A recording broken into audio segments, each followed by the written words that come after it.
All right, so we need to graph this inequality. And in order to graph the inequality, we first have to solve the inequality. So we need to get rid of this 3 so that our variable g is on its own. So we're going to divide both sides by 3. I have g is greater than or equal to 24 divided by 3, which is 8.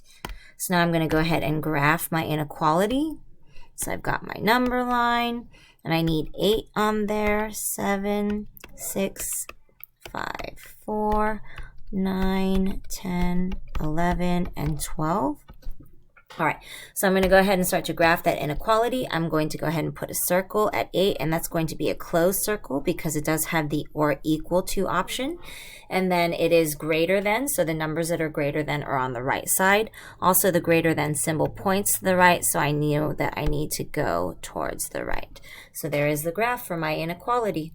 G is greater than or equal to 8. So it could be 8, but it could be 9 or 10 or 11 or 12 or any of those numbers.